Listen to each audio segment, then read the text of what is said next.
¿De dónde salieron y dónde se forjaron los agentes británicos que asolaron España? Su nacimiento físico acaeció en la misma España, pero su formación como agentes enemigos de su patria fue consecuencia de los distintos exilios que, como consecuencia de los sucesivos enfrentamientos, se produjeron en España. Muchos de estos exiliados sufrieron su derrota apartados en Francia, donde acabaron siendo abducidos por las supersticiones de la Ilustración, del liberalismo, de la democracia, haciendo crecer en ellos un acervo odio a todo lo español y una admiración hacia todos los principios que durante la época dorada habían sido sometidos por el bien hacer de la monarquía hispánica. Todos estos hombres, ahitos de superstición, volvieron otra vez a España como consecuencia de las sucesivas amnistías, ocupando cargos y detentando prebendas como consecuencia del triunfo político de su facción particular, a la que sirvieron con verdadera devoción, aunque solo fuese por singularizarse y hacerse admirar. Como estos exiliados eran en gran parte militares, las ideas liberales se extendieron rápidamente en el ejército, que acabó convirtiéndose en una caricatura de lo que en su día fue el ejército español, y por supuesto en la marina, que alcanzó cotas que pueden identificarse con la inexistencia. La importancia de estos hechos fue acrecentándose con el transcurso de los diferentes enfrentamientos del siglo, pero ya comenzó a mostrarse en el reinado de Fernando VII, siendo para ellos un importante trampolín el acceso al trono de Isabel II. Así, Ramón Salas, en 1821, señala: por esto yo no he extrañado que el ejército haya tomado la iniciativa en la gran causa de la libertad de España, primer ejemplo de esta especie que la historia presenta a los hombres y que hará para siempre memorable nuestra revolución. Salas, además de sentirse orgulloso de eso, señalaba orgulloso las malas artes que el liberalismo desarrollaba en España, pero que sin embargo no desarrollaba en Inglaterra, por ejemplo, si bien esas malas artes eran desarrolladas justamente por ingleses como Jeremías Bentham en colaboración con los agentes británicos con nombre español. Uno de ellos, Álvaro Queipo de Llano y Valdés, el primer conde de Toreno, el más autorizado de los políticos de la época, escribía a Bentham el 6 de agosto de 1821 elogiando su doctrina de una forma que no hubiese sido tolerada en Inglaterra, pidiendo luces al autor de una doctrina que era rechazada para ser aplicada en su propio país, pero que estaba diseñada para ser aplicada justamente en España. En un lenguaje del más estricto servilismo, remite al mentor el proyecto de Código Penal y lo tranquiliza por aquellos aspectos que, contrarios a lo que se hallaba diseñado para España, debían estar presentes en un primer borrador, presumiblemente para guardar las apariencias. Decía Queipo de Llano: nuestro común amigo Bowring ha querido encargarse de poner en vuestras manos el volumen adjunto que contiene el proyecto de Código Penal presentado por la Comisión a la deliberación de las Cortes, que deberá tener lugar el invierno próximo. Hallaréis en él cosas buenas y otras muy malas. No os asustéis por los artículos que hablan de la religión. Estos no serán aprobados. Tenía muy claro el significado de democracia, y no era esta la única muestra de sumisión a los principios que Inglaterra imponía. También en las Cortes se elogiaba a Jeremías Bentham, uno de cuyos oradores, Calatrava, escribía a su mentor: a pesar de nuestras envejecidas preocupaciones por una parte y de las ideas a la francesa por la otra, se van extendiendo vuestros principios, y entre los diputados electos para las próximas Cortes me consta que hay muchos iniciados en vuestros preciosos misterios. Ya no debéis tener inconveniente en remitir a vuestro discípulo Núñez, que tiene el honor de contarse entre ellos, el código que habéis hecho determinadamente para España, según me lo asegura el amable Bowring. Se trata de una legión de propagandistas que, como Toribio Núñez, Jacobo Vilanova, Félix José Reynoso, Ramón Salas, etc., eran seguidores de Jeremías Bentham, para quien toda la ciencia social se reduce a aritmética, análisis y dinámica.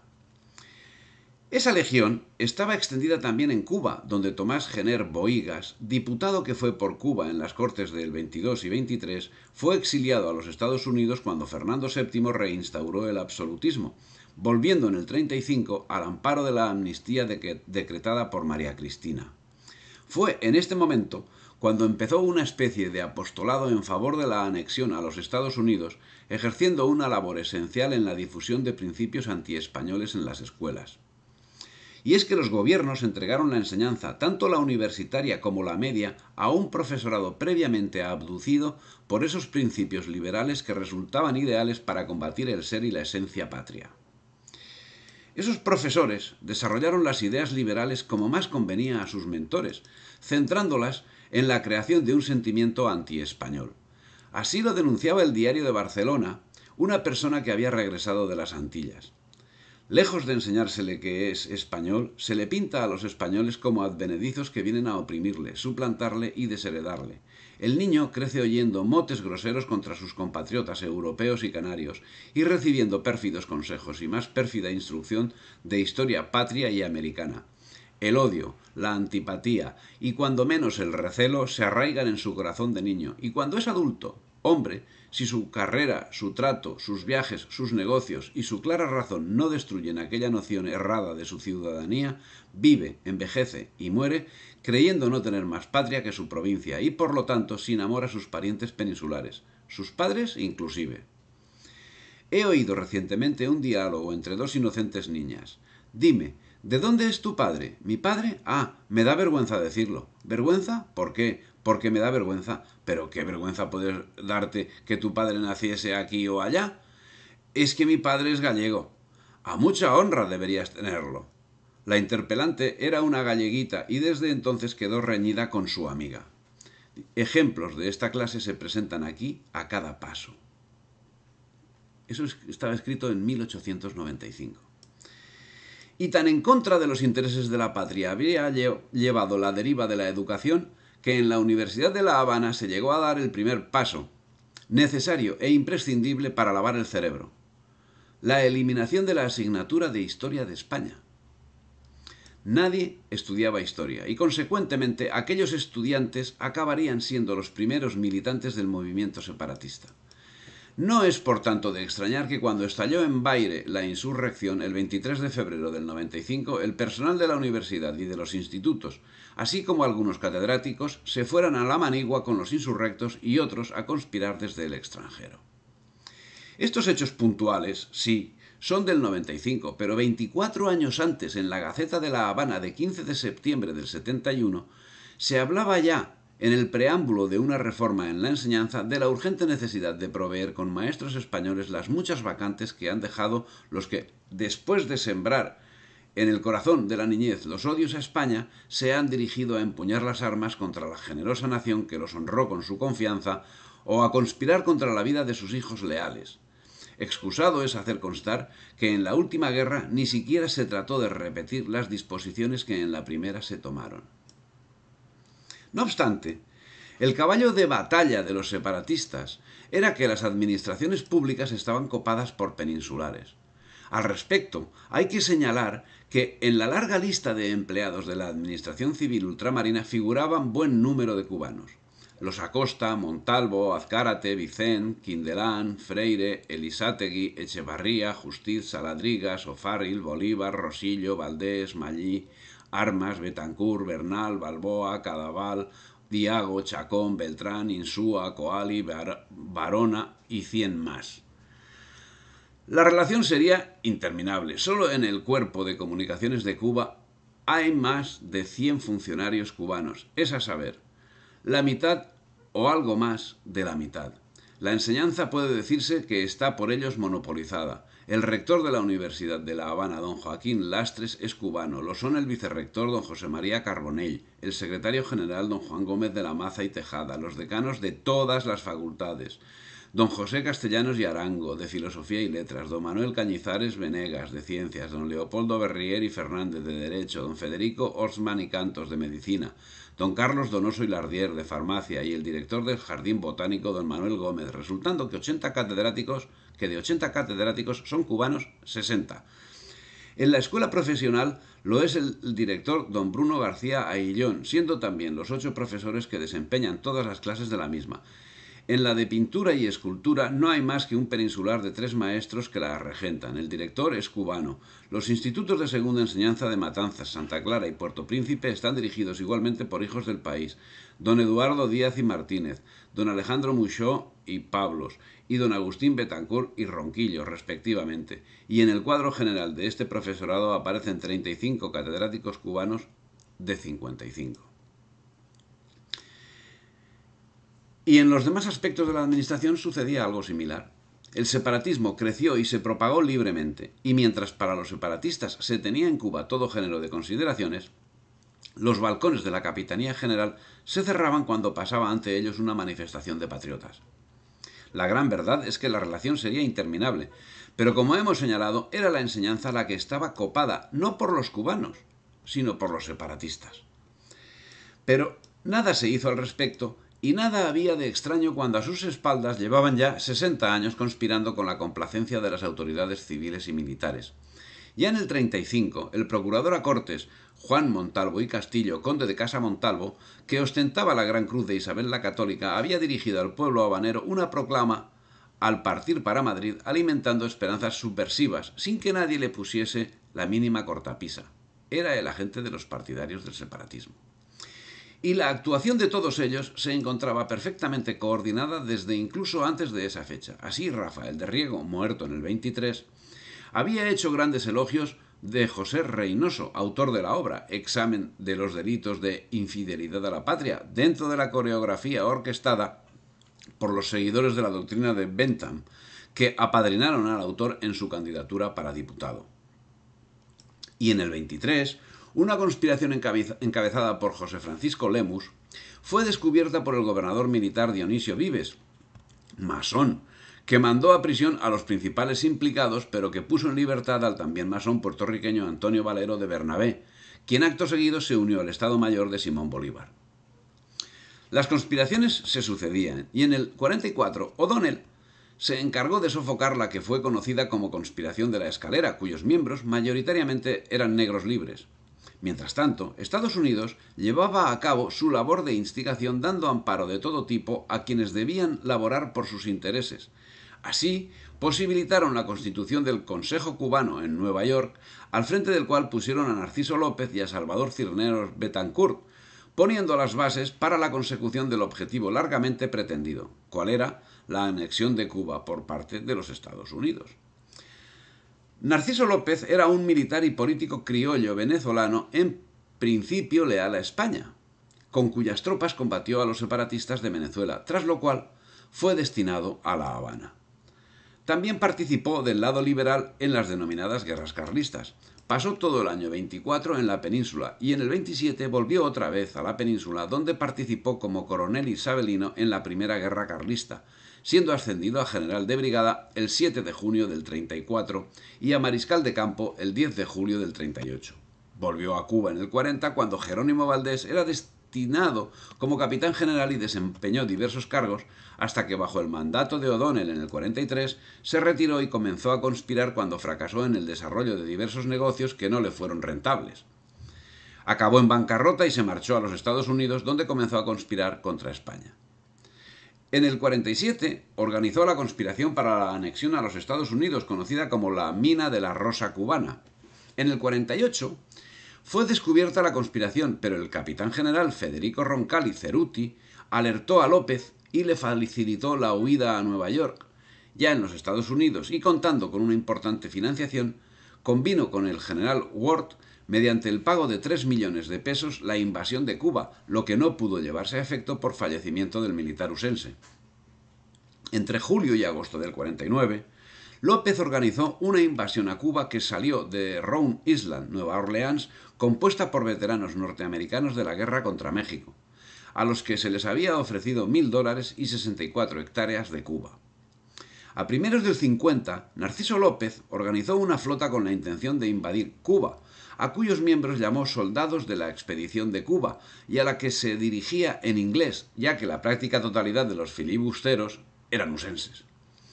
Durante este intento de invasión fue izada por primera vez la bandera separatista cubana, que no por casualidad lleva una estrella solitaria. El motivo de la misma era el deseo de que Cuba fuese anexionada por los Estados Unidos.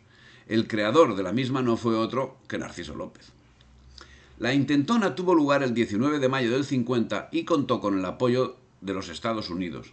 Estaba compuesta de 500 filibusteros y desembarcó en la bahía de Cárdenas, con la idea de expulsar a España de la isla. Los primeros momentos fueron de triunfo, pues capturó a la guarnición española y al gobernador, pero acabó siendo rechazado por los 17 soldados, 24 lanceros y 30 paisanos mandados por el comandante de la villa de Guamacaro. La expedición acabó siendo puesta en fuga y perseguida por los barcos españoles. Logró escabullirse, siendo recibido en los Estados Unidos como un héroe, iniciando pocos meses después una nueva invasión apoyada por voluntarios usenses, coincidiendo con el levantamiento del masón Joaquín de Agüero de agosto de ese año. Todos acabaron fusilados. Su invasión en Cárdenas duró 2 días, tras los cuales embarcaron rumbo a su refugio usense en Cayo Hueso, llevando consigo la decepción de solo haber sumado 2 hombres de Matanzas a sus fuerzas, que estaban compuestas por voluntarios de varios estados del sureste de los Estados Unidos y el general Ambrosio José González como segundo al mando. Los prisioneros usenses que cayeron en poder de las fuerzas nacionales fueron absueltos y puestos en libertad por las autoridades españolas. Lo curioso del caso es que la intentona estaba anunciada, sin que las autoridades españolas hiciesen nada al respecto. Dice Pirala que, a no ser tan confiadas, incrédulas y tan criminalmente abandonadas las autoridades, que repetidos avisos se recibieron del intento de López con detalles que atención merecían, no hubiera desembarcado como lo hizo en Cárdenas en la madrugada del 19 de mayo. En fin, el caso es que el agente usense no se conformó con la derrota y en julio del 81 especuladores usenses financiaron una nueva expedición de López contra Cuba, en este caso con un número de invasores ligeramente superior, la mayoría usenses. Pero en esta ocasión fue capturado el 1 de septiembre del mismo año, provocando que la población se alistase como voluntarios al servicio de España. La proclama de López, que llevaba al frente de su invasión, no podía llevar a engaño, que decía: el coloso del Nuevo Mundo, la República de los Estados Unidos, grande y poderosa, porque descansa en la libertad del género humano, presenta el espectáculo del único gobierno, cuyo porvenir esté libre de los azares de una revolución. A su seguridad y bienestar interesa nuestra independencia y la libertad de nuestras instituciones. Suceso nuevo, importante y grave que debe decidir nuestro destino. De sus vecinas playas acudirán a millares desde los primeros instantes de vida de nuestra naciente república, ciudadanos angloamericanos que, ayudándonos a romper las cadenas, compartan con nosotros aquel amor a la libertad que arredra a los tiranos, que consolida el sosiego y felicidad de los pueblos, que ha llevado su nación a la cumbre resplandeciente de gloria, desde donde vela y dirige la marcha sublime de la humanidad. ¡Buah! Y para evitar errores de interpretación, el manifiesto terminaba con el siguiente párrafo: habitantes de Cuba, la patria os llama por mi voz, la ocasión es propicia, el enemigo impotente, el éxito seguro, la gloria imperecedera. Un solo esfuerzo y caerán convertidas en polvo vuestras cadenas. Venid a mi lado a sostener la bandera de la libertad y la estrella de Cuba que brilla en esa bandera se alzará bella y refulgente, ya sea para resplandecer con gloria independiente y eterna, ya sea para agregar su luz, si así lo determina el pueblo soberano, a la espléndida constelación norteamericana, a donde parece encaminar su destino. Firma Narciso López. Con una fuerza de unos 450 combatientes, este agente británico desembarcó el 12 de agosto en El Morrillo, cerca de Bahía Honda, en Pinar del Río, en apoyo de la sublevación de Joaquín Agüero. Serían sus últimos días. Sería capturado en Pinos de Rancel y conducido a La Habana, donde fue juzgado, condenado a muerte y pasado por el garrote vil el 1 de septiembre del 51, mientras 50 filibusteros usenses más fueron fusilados frente al castillo de Atares el día 10. La ejecución se retardó como consecuencia de la dificultad que presentaban los reos como consecuencia de no saber expresarse en español y consiguientemente necesitar intérprete, y un proverbial indulto libró de la horca a un buen número de piratas que normalmente, y con las leyes internacionales en la mano, debían haber sido ejecutados. Pero la ejecución de estos filibusteros dio pie a serias dificultades en las relaciones del gobierno de España con el de los Estados Unidos, que llegaron a tal grado de tirantez que el cónsul de España en Nueva Orleans se vio obligado a abandonar su puesto y, no contentos con eso, los usenses enviaron algunos buques de guerra para apoyar a sus demandas. No obstante, En este caso no siguieron los anglosajones con sus presiones, signo evidente de que todavía no estaba todo preparado, y al siguiente año se retiró la flota al tiempo que volvía el cónsul a Nueva Orleans. El asunto quedaba así pospuesto, mientras los agentes usenses continuaban su labor de zapa dentro de la isla. Muy de destacar entre esos agentes es José Morales Lemus, que había sido uno de los comisionados reformistas convocados por Cánovas del Castillo en lo que se denominó Junta de Información en el 66, para exponer en Madrid las quejas de los cubanos. Se significaría como uno de los más importantes exponentes separatistas en la labor de sometimiento a los intereses usenses, siendo presidente de la Junta Central Republicana de Cuba y Puerto Rico con sede en Nueva York. Quedaba por surgir el que sería principal entre los agentes usenses, José Martí, que con 18 años en el 71 se encontraba en la península estudiando Derecho, carrera que terminó en 1874. En ese tiempo cuando al parecer se acercó a la masonería. En el 78 volvió a Cuba y al año siguiente fue deportado a la península. Regresó a Nueva York al poco tiempo y se dedicó al periodismo, al tiempo que se ocupaba de las actividades de los exiliados. Pasó a ser presidente y coordinador del Comité Revolucionario Cubano de Nueva York. En enero del 90 fundó la Liga de Instrucción para que hiciera de escuela en la formación de revolucionarios. Fue cónsul de Argentina y Paraguay, representó a Uruguay en la primera conferencia monetaria internacional que tuvo lugar en Washington en el 91 y en el 92 creó el Partido Revolucionario Cubano y fundó en Nueva York el periódico titulado Patria.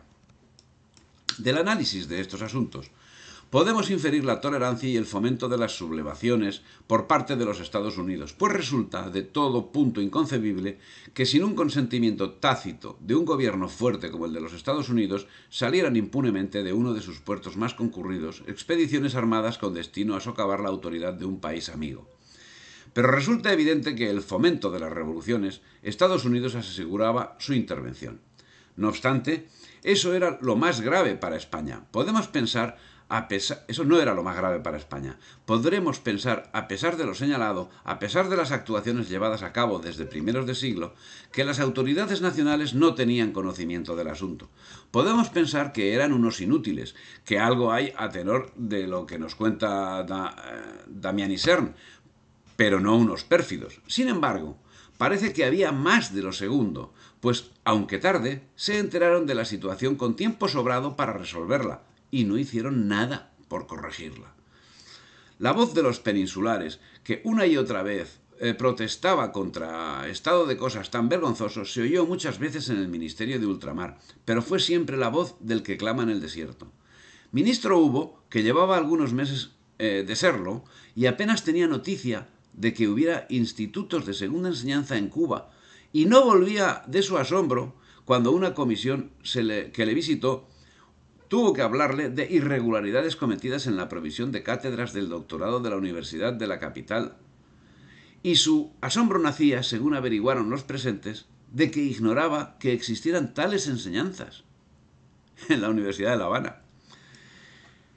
En septiembre del 51, una nueva conspiración contra España se gestó en Cuba bajo la dirección de Francisco Frías, cuñado de Narciso López. El conde de Pozos Dulces era el instigador principal de esta revuelta. Siendo descubierto, fue deportado a la península, donde continuó con su actividad. Era entonces Franklin Pierce, presidente de los Estados Unidos, a quien los anexionistas, secundados por algunos senadores usenses, dirigieron una petición de apoyo para apoderarse de la isla. El resultado fue que en el 54 una nueva expedición filibustera comenzó a pergeñarse, la del general Kitman.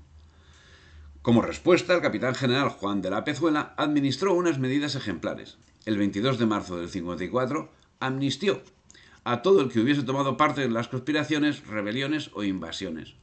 Una medida durísima. Concha, Serrano, Dulce, Lersundi, Manzano ocuparían el cargo de capitanía general durante los siguientes años sin que la actuación desmereciese la de Pezuela.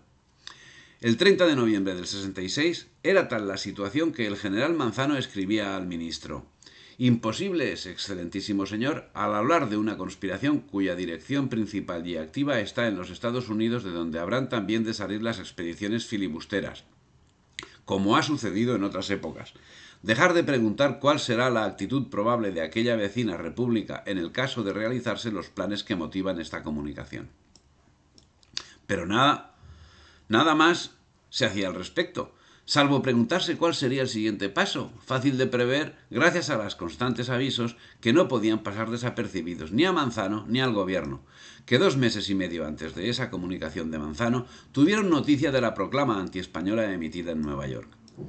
El 10 de septiembre, el Comité Revolucionario de Nueva York había publicado una proclama que forzosamente, a pesar del silencio de Manzano, no debía resultarle desconocida, puesto que estaba fechada en Cuba el 16 de julio.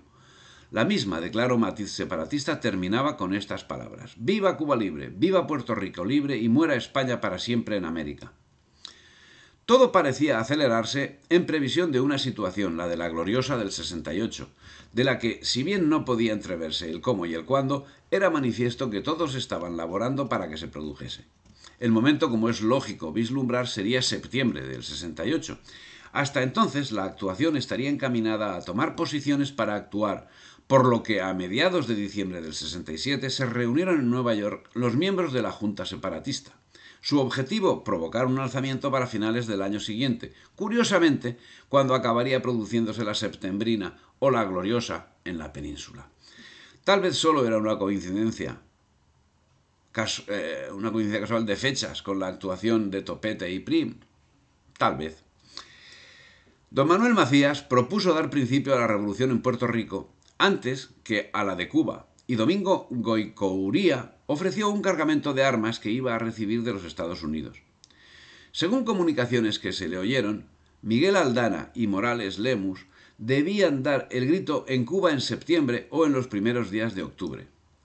Debido a la complacencia de las autoridades, se propalaba en público la causa de la libertad. En las reuniones, en los cafés, en los clubs y periódicos, se hacía ostentación de los proyectos, se discutían los planes y hasta se celebraban los triunfos que tenían por seguros los conspiradores. Llegaría la guerra de los 10 años, llegaría la guerra chiquita. Y ya en 1893 el capitán general Emilio Calleja y Sassi mandaba instruir expedientes a las autoridades de la isla que denunciaban movimientos separatistas.